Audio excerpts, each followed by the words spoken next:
Pessoal, eu gostaria de começar dizendo que eu estou, assim,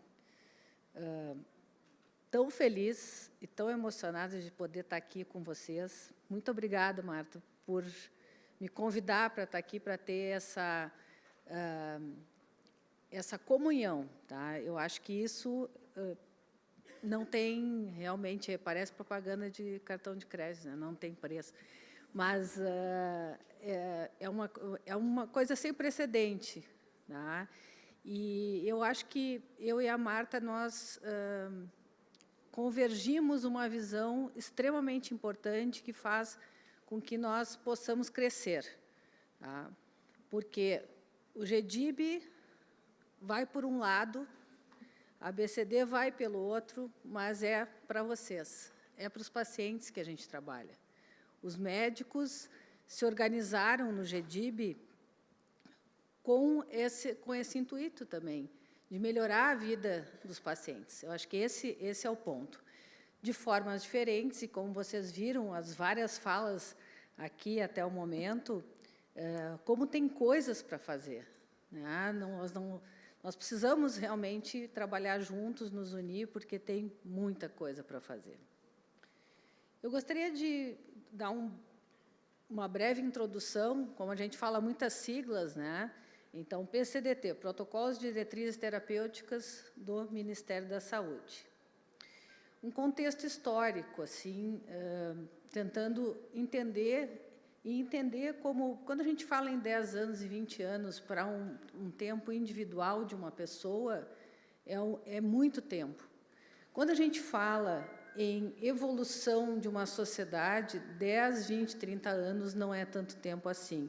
Eu acho que a gente tem que colocar isso em perspectiva, para vocês verem que apenas em meados de 1980, que a Austrália, o Canadá e o Reino Unido começaram a realizar protocolos e diretrizes. Né? Então, do ponto de vista de sociedade, isso não é tanto tempo assim, e a OMS já chamava a atenção há muito tempo que o uso irracional de medicamentos é considerado o maior desafio dentro de uma política de medicamentos. Porque nós queremos ter acesso a todas as medicações, mas nós, do ponto de vista de organização de saúde pública, nós temos que entender que os recursos são finitos e que a gente tem que criar realmente um racional para o uso dessas medicações. Nós queremos que todas as medicações estejam ao acesso dos nossos pacientes. E, como quem me precedeu, né, que foi a Priscila, ela coloca isso, e que ela começou a luta dela na artrite reumatoide, e a gente cansa de falar na doença inflamatória intestinal, né? Por que que os reumatos têm tantos biológicos e nós não temos tantos assim? Ou quando os biológicos surgem, novos biológicos, por que eles incorporam com tanta velocidade e nós não conseguimos? E procurando, me questionando isso e conversando com as pessoas e até com os amigos e colegas reumatologistas, uma das respostas mais frequentes que eu ouvi foi: Cris, a organização dos pacientes. A organização dos pacientes tem muita força. Então, eu acho que o que eu estou vendo aqui hoje, nós estamos falando aí em 50, 100 mil pacientes, 200 mil pacientes, mas vocês, cada um de vocês, representam tantos outros. E eu acho que é isso que a gente tem que conversar e tentar chamar cada vez mais pessoas, porque é isso que nos dá força para a melhoria realmente do acesso. E, como a Priscila disse, não é só medicamentos, eu vou colocar algumas coisas nesse sentido também aqui, porque, às vezes, a gente olha o PCDT realmente só como medicamento, e não é só como medicamento. Por exemplo, básico, calprotectina fecal. Né? Nós temos que abrir uma frente realmente de demanda para a incorporação de calprotectina fecal. Mas vamos lá. A Constituição Federal de 1988 dedicou um capítulo inteiro à saúde, e aí é que nasceu a ideia, então, de acesso universal, certo? Em 1990 foi fundado o SUS, que é um sistema muito longe do ideal, mas é um sistema maravilhoso, e que nós, como médicos e como pacientes, estamos procurando cada vez melhorar mais. E é isso que a gente tem que continuar esse caminho. Por quê? Porque 80% da nossa população utiliza apenas o SUS. Esses números variam um pouco, porque depende da, como você diz, tinha menos pessoas, mas com a pandemia muita gente teve que migrar ou ficar só com o SUS, etc. Mas é isso, em torno de 80%. Então, é o maior sistema de saúde público do mundo, né? Isso não é fácil, o que não quer dizer que a gente tenha que passar a mão na cabeça de ninguém, mas nós temos que entender também todos os nuances e todos os aspectos. Então, o que é o PCDT? Ele é um documento que é preparado exatamente para estabelecer os critérios de diagnóstico, de mecanismo de controle clínico, acompanhamento e o tratamento das doenças, e que ele é criado, e foi inicialmente criado, exatamente para fazer essa engrenagem funcionar. Então, médicos, gestores e pacientes, a coisa tem que funcionar. E isso tem que ter uma linha de raciocínio, né? Nós temos que buscar as evidências científicas, utilizá-las da melhor maneira possível, mas não só elas. Eu acho que aí é que o PCDT mudou recentemente, né, com a entrada, então, da possibilidade dos pacientes para mostrar um outro lado. Eu acredito que a gente precisa, como médicos também, né, participar muito da consulta pública, porque, pelo que eu conheço, e eu já acompanhei um pouco mais de perto, um pouco mais de longe, pessoas que fazem o PCDT, e realmente as pessoas que fazem o PCDT inicialmente, elas olham única e exclusivamente a evidência científica. E a evidência científica pura e simples, sem a vivência da assistência ao paciente, ela fica, na minha visão, como se fosse uma árvore seca. Tá? E nós precisamos de mais do que isso, nós precisamos de uma árvore com frutos, com folhas, e aí vem a nossa participação fundamental, tanto como médicos quanto pacientes. Como é que é o fluxo? É importante a gente entender esse fluxo, e aqui o pessoal que me precedeu me ajudou bastante nisso, mas eu vou colocar. Então, tu vê que, viu, Marta, que foi A, B, C, D. Isso, então, a ABCD está até no... A avaliação, primeiro começa, então, um grupo de médicos, técnicos, científicos, que fazem, então, essa avaliação e a revisão da literatura. Tá? O que tem de publicado, o que tem de evidência científica para iniciar essa incorporação de uma nova tecnologia. E aí, lembrando, não é só medicamentos, é também exames diagnósticos, e vocês vão ver mais no final também um embrião do que eu chamaria de centros de referência, de excelência, que a gente tem procurado trabalhar também no GDIB.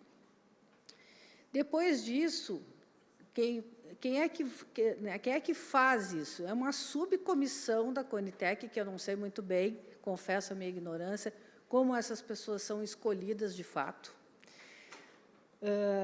Médicos, então, capazes de avaliar essa qualidade científica, como eu disse, puramente técnica. A avaliação do plenário da Conitec, que já foi colocado aqui, depois vai para a consulta pública, participação da sociedade, sejam médicos e pacientes, e após a avaliação, então, vem a versão final. E aí vocês vejam como é importante essa consulta pública para realmente a gente colocar pontos de vista diferentes, mas não só o ponto de vista emocional, né, pessoal. Por isso que a gente tem que se preparar também para a consulta pública. A gente precisa trazer fatos e dados, né? Eu assisti uma reunião da Conitec ano passado, em que, pela primeira vez, o GEDIB conseguiu participar. Eu não falei, mas eu assisti. E o que eu percebi? Que houve esse avanço agora do espaço do paciente, mas eles realmente, a Conitec, ela tem, eu acho que ela está no papel dela, obviamente, mas ela tem um olhar extremamente científico, técnico, mas sem muita abertura para coisas emocionais. Essa foi a percepção que eu tive, né? E, então, eu fiquei pensando na minha cabeça como é que a gente pode melhorar, chegar e ser ouvido, né? Tanto como paciente, como médico que lida com os pacientes, porque eu acho que isso é um divisor de águas. Tu ser um médico técnico que sabe os graus de evidência e recomendação de Oxford é uma coisa. Tu trazer a vivência do cuidado com o paciente e as necessidades realmente para conseguir controlar e tratar essa doença e perseguir a remissão e tudo mais, já é um pouco mais complexo. Então, eu acho que a gente ainda tem que encontrar o tom para participar da reunião da Conitec. Essa é a sensação que eu tenho. Eu não tenho esse tom ainda e, inclusive, estou aberta a sugestões. Então, a Conitec, que já falaram aqui, vocês veem que ela foi criada em 2011, gente. Isso tudo é muito recente, tá? E eu não estou aqui fazendo o jogo do contente, embora a gente tenha na vida que fazer o jogo do contente, mas, quando eu olho para esse período de tempo, eu realmente acho que a gente teve um avanço muito grande, tá? Então, assim, a Conitec, ela avalia o quê? Tratamento X, se ele deve ou não ser incorporado, para quais os pacientes ele deve ser fornecido e por quanto tempo os pacientes devem receber o tratamento. Vocês vejam que também tem esse nuance, porque já no PCDT, muitas vezes, já houve, assim, entrou em remissão, daí para o tratamento e vê o que acontece. Não, né? Doença inflamatória intestinal não é assim. Então, a incorporação de nova tecnologia tem que responder essas 3 perguntas. Então, nós temos que estar atentos não só à incorporação de um medicamento, mas também o que consta de tempo de fornecimento e esse tipo de coisa assim. Por isso, de novo, nessa consulta pública que a gente, muitas vezes, tem que atuar. Então, o PCDT estabelece critérios diagnósticos, clínicos, laboratoriais, exames de imagem. Isso, o papel, eu sempre digo que o papel aceita tudo, né? Mas, na realidade, mesmo que isso esteja lá escrito, nós temos que garantir que isso esteja acontecendo. E aí entra, assim, o médico de vocês pede lá uma enterografia por ressonância magnética. Eu estive à frente do ambulatório de doença inflamatória intestinal, na verdade, eu fundei o ambulatório de doença inflamatória intestinal no Hospital de Clínicas de Porto Alegre, em 2005. Tá? Muitas coisas foram incorporadas e melhoradas desde a criação dele. Mas eu continuava demorando, às vezes, 1 ano para conseguir uma ressonância magnética. Então, vocês vejam que entre o que está escrito e o que a gente, de fato, consegue, às vezes existe um hiato e a gente tem que realmente buscar isso também. Como diz a Marta, são muitas coisas a fazer, às vezes a gente chega a pensar assim, estou cansada. Não, tão cansada, nós temos um monte de gente aqui para ir atrás. O tratamento preconizado, então, quais são os critérios de uso, o tipo, posologia, contraindicações, tudo isso consta ou deve constar no PCDT, o monitoramento também, a efetividade, tolerabilidade e eventos adversos. Sempre lembrando que o pior evento adverso, isso a gente não pode perder de vista, é a doença não tratada. Esse é o pior evento adverso que existe. Tá? E isso nós temos que mostrar para os gestores, que esse é o fundamental, assim. Por que a gente usa uma medicação que, eventualmente, pode trazer algum efeito colateral? Porque o não tratar a doença sempre é o pior. E nós temos que ter em mente quais os benefícios esperados. Então, o PCDT ele coloca lá, ou deveria colocar realmente quais os objetivos de tratamento. E nós sabemos que nós temos essa dificuldade ainda nos estudos clínicos também, de que, embora esteja cada vez melhor e existam desfechos, que a gente diz, né, que são os objetivos de tratamento, esteja lá remissão clínica sem corticoides, remissão endoscópica, etc., etc., normalmente, ainda, a imensa maioria, o desfecho primário é a remissão clínica. E nós sabemos, e vocês sabem muito bem disso também já, que existe, muitas vezes, uma discrepância entre o que está lá no intestino de vocês e o que vocês estão sentindo em determinados momentos. Por isso, e o Flávio falou muito bem na primeira aula de hoje, né, na primeira palestra de hoje, nós temos que ir adiante, porque nós sabemos que, às vezes, a doença está dando uma trégua clínica, mas que, lá dentro do intestino, a inflamação continua acontecendo.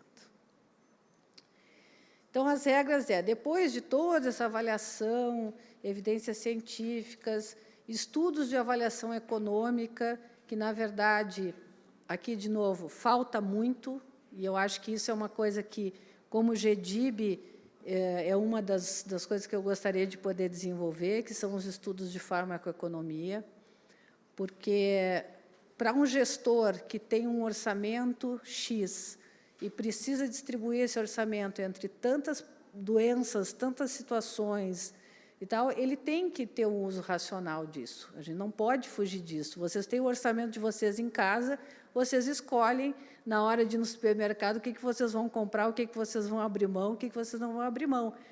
Se nós pensarmos no macro, a saúde também é assim, né? Nós gostaríamos de poder ter tudo o tempo todo, mas nós não temos como ter isso. Por quê? Porque existe um orçamento que a gente deve lutar para ser maior, obviamente, todo isso aí, mas vamos ver assim, nós temos isso aqui, qual o uso racional para isso aqui da melhor forma para beneficiar o maior número de pessoas. Acho que isso é extremamente importante. Quando a gente fala em biosimilar, e a Andréia nos deu uma aula fantástica hoje, nós temos que entender o biosimilar não como um inimigo, gente, nós temos que entender o biosimilar como um amigo, porque barateando vai ter mais pessoas com acesso, desde que isso seja, obviamente, cientificamente comprovado do benefício dessas medicações. Então, nós temos que buscar a informação científica, mas nós temos, nesse momento, que olhar a incorporação, de fato, o recebimento, a distribuição do biosimilar, obviamente, desde que seja de forma racional, e todas as coisas que envolvem isso, mas como um amigo, tá? Porque mais pessoas vão poder ter acesso, com certeza, se a gente conseguir estabelecer regras para isso. Então, depois de incorporado, depois da elaboração, consulta pública e a publicação final, a disponibilização no SUS tem que acontecer em 180 dias. A gente também sabe que isso nem sempre acontece, porque existe uma questão de preço, tem uma fase de precificação e tudo mais, que, às vezes, demora um pouco mais. Então, em 2011, essa lei, né, 12.401, que fez com que a consulta pública começasse a existir. Tá? E eu coloquei essas figurinhas ali, porque isso é de acesso livre para todo mundo, e eu entrei e achei muito interessante um guia de como a gente entender, porque, para a gente jogar, a gente precisa entender a regra do jogo, né? Então, esse Entendendo a Incorporação, vocês podem entrar um PDF, põe lá no Google, é bem bacana, tem um monte de informações de como a gente se posicionar e participar da consulta pública. A atualização do PCDT, de novo, o papel aceita tudo, a cada 2 anos, né?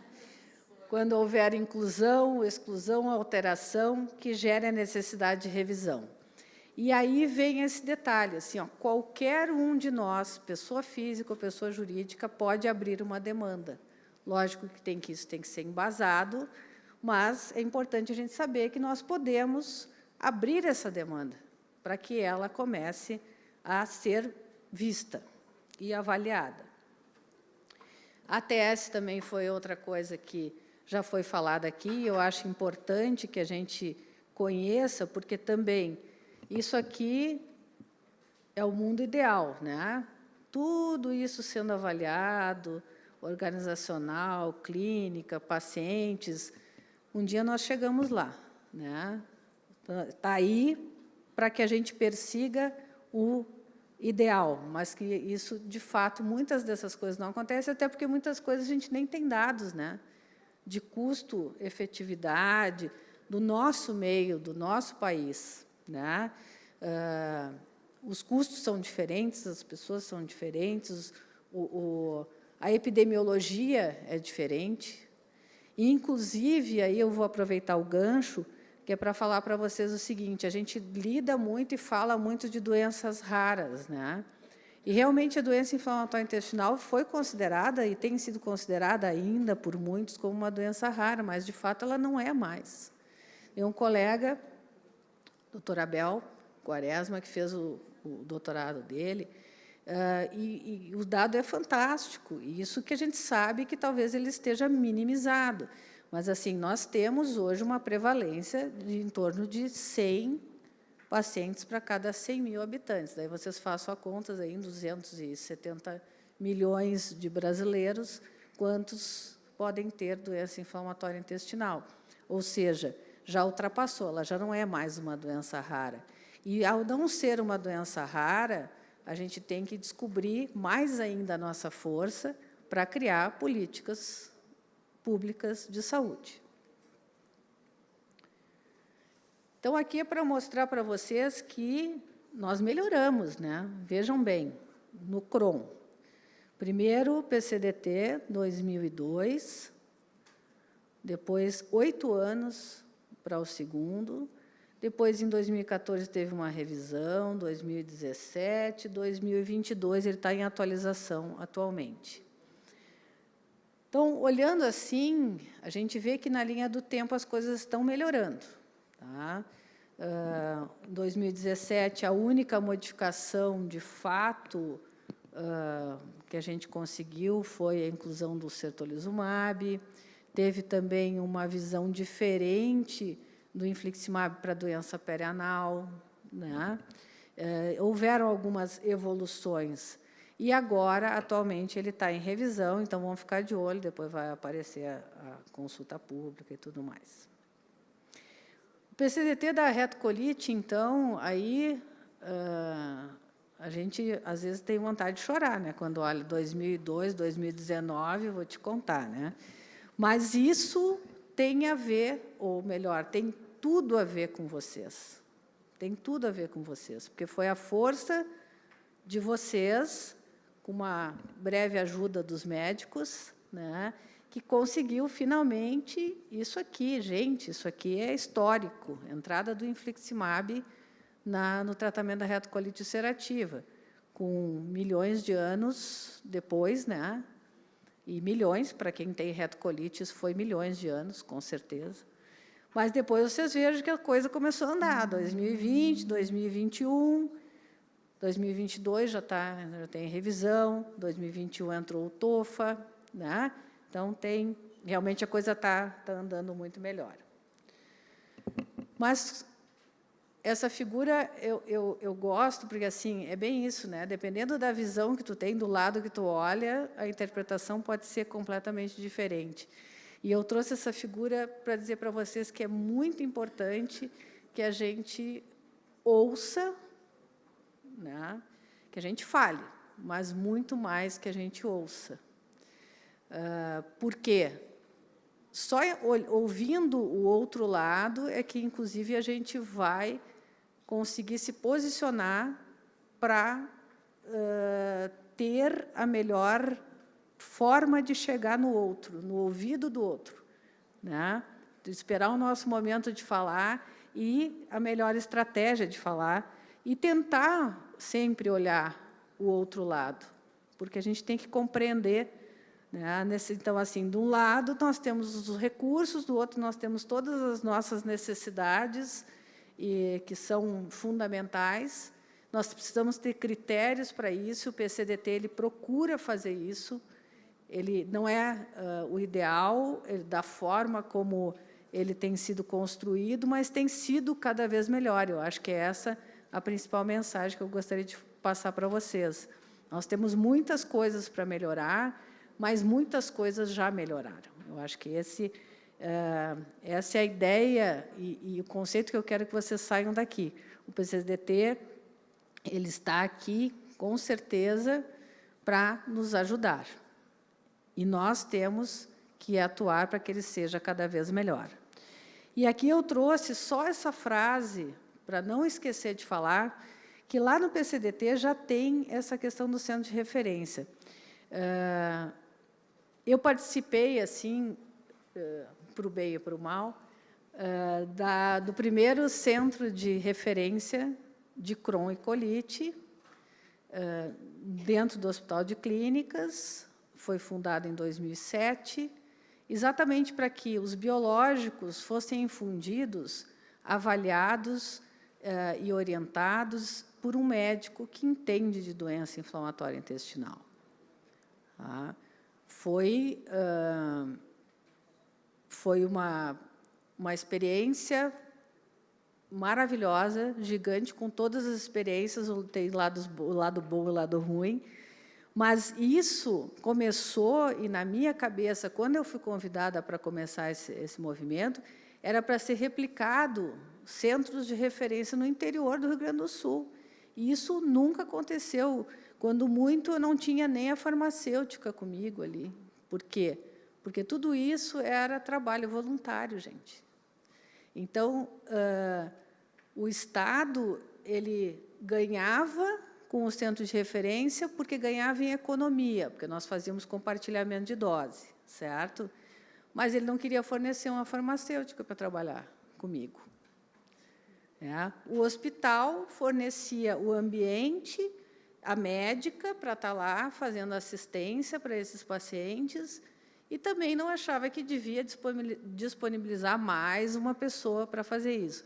Então, vocês veem que às vezes, a composição não é fácil, mas esses centros de referência, que é muito mais amplo do que está no PCDT, porque, na nossa visão, não vou nem dizer na minha visão, na nossa visão, os centros de referência eles têm que ser uma equipe multidisciplinar, não é só um centro de infusão, como é, né?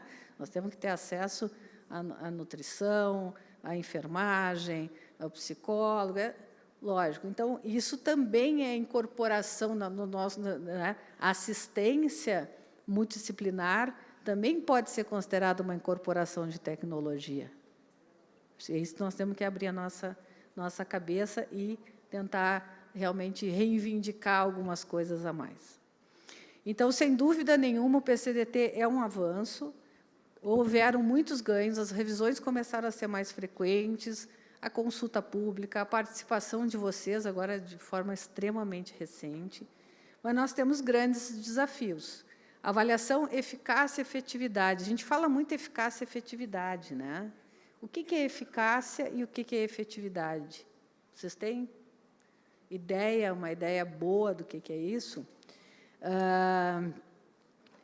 Eficácia é aquilo que a gente vê nos ensaios clínicos. Né? Olha, medicamento foi mais eficaz do que o placebo para induzir remissão, resposta, etc., etc.